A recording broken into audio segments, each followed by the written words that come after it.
Bonjour à tous, donc petite vidéo, enfin petite première vidéo en tout cas d'à peu près une 10 à quinzaine de minutes, qui a pour objectif tout simplement de vous présenter ce qu'est la programmation objet, de vous expliquer quels sont les concepts fondateurs, les éléments les plus importants, et voir ensemble sur plusieurs exemples comment faire pour utiliser la programmation orientée objet dans VB sous Visual Studio. Donc les objectifs de ces vidéos, c'est tout simplement de vous préparer aux 2 séances de TP qui vont arriver, qui ont pour objectif tout simplement de vous faire utiliser ce concept de programmation orientée objet dans le cadre de vos projets, de votre vie professionnelle. Donc l'objectif de cette séance et des petites vidéos qui vont suivre, c'est tout simplement de vous expliquer quels sont ces concepts, on va dire, fondateurs de la programmation orientée objet. Qu'est-ce que c'est qu'un objet, tout simplement? Qu'est-ce qu'une classe? Quelle est la relation qui lie ces deux éléments principaux?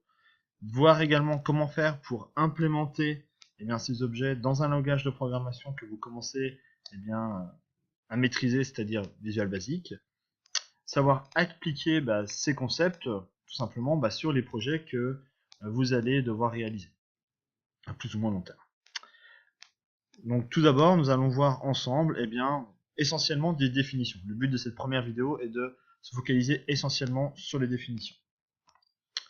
Donc un objet, qu'est-ce que c'est? Si je prends une définition un peu obtenue dans la littérature, un objet c'est tout simplement un élément matériel ou non d'une réalité étudiée, donc limité à un domaine qui nous intéresse, à une partie de la réalité, qui satisfait à 3 principes, celui de distinction, de permanence et d'activité. Cela entraîne qu'un objet, finalement, est constitué et composé d'une identité, d'un état et d'un comportement. Ça signifie quoi? Si je commence à reprendre cette définition puis à la décomposer, cela signifie tout simplement, déjà dans un premier temps, via le principe de permanence et d'activité, qu'un objet s'inscrit dans un cycle de vie. Ça veut dire qu'il va être créé, il va réaliser un certain nombre d'actions, de comportements, puis il va disparaître.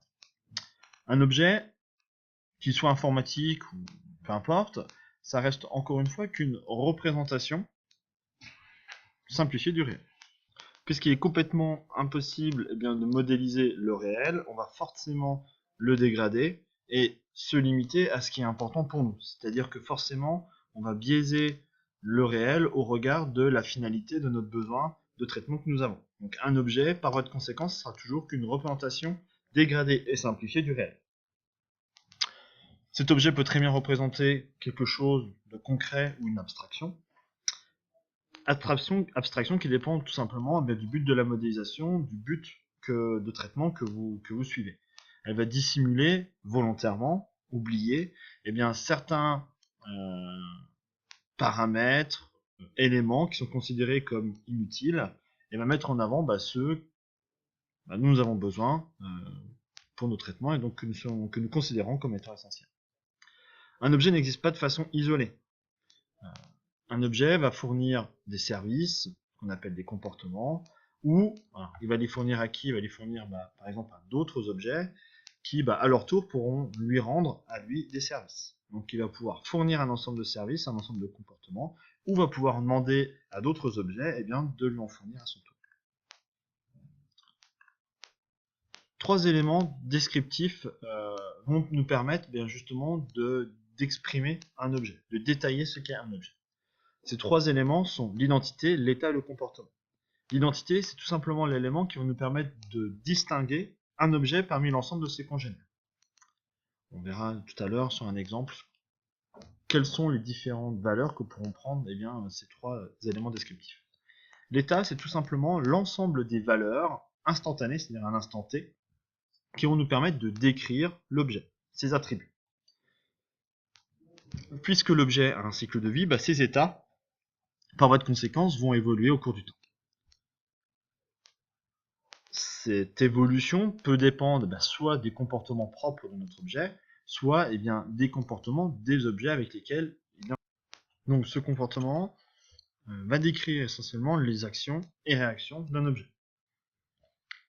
On appelle également le comportement le comportement d'un objet contient également ce qu'on appelle ses services. Donc, ce comportement regroupe essentiellement l'ensemble des compétences qu'est capable de fournir un objet. Il est à noter qu'il y a une relation assez forte entre le comportement et l'état, puisqu'on peut avoir des comportements qui vont être conditionnés par certaines valeurs d'état ou l'inverse. Un comportement qui pourra potentiellement modifier l'état d'un objet. Dernière ligne ici, on remarque que l'objet est responsable de ses comportements. Ça signifie tout simplement que c'est bien l'objet qui va réaliser ces différentes actions. Et donc ça sera également uniquement lui qui sera donc responsable de ces dernières.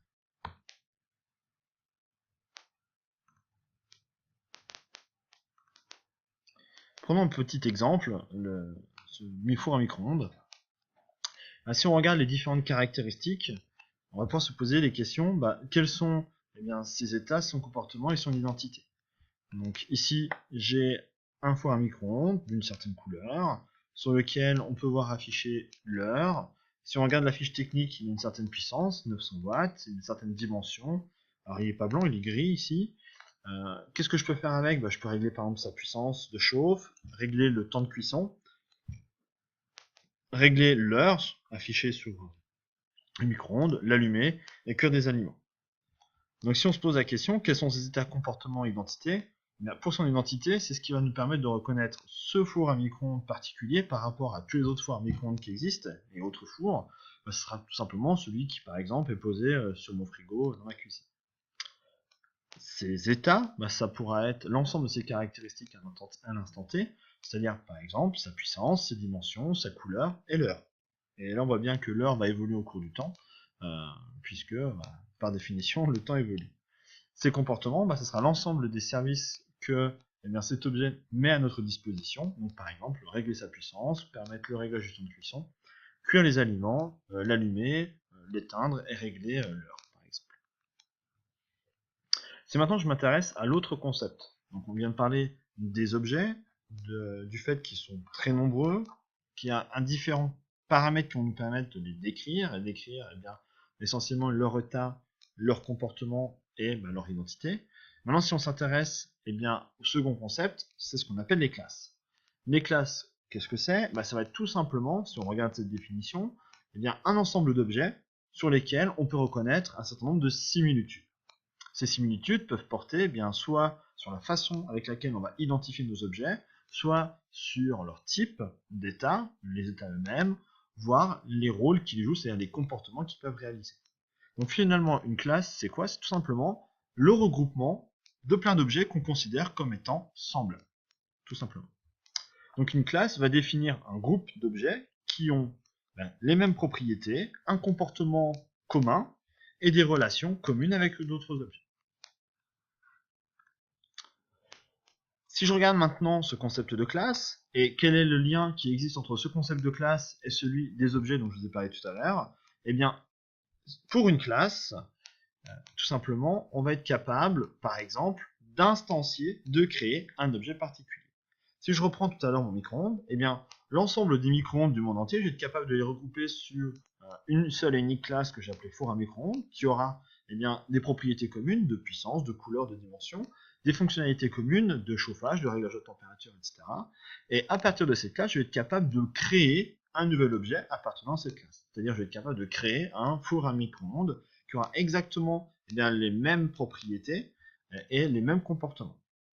Ce mécanisme de passage d'une classe vers un objet particulier, c'est ce qu'on appelle l'instanciation.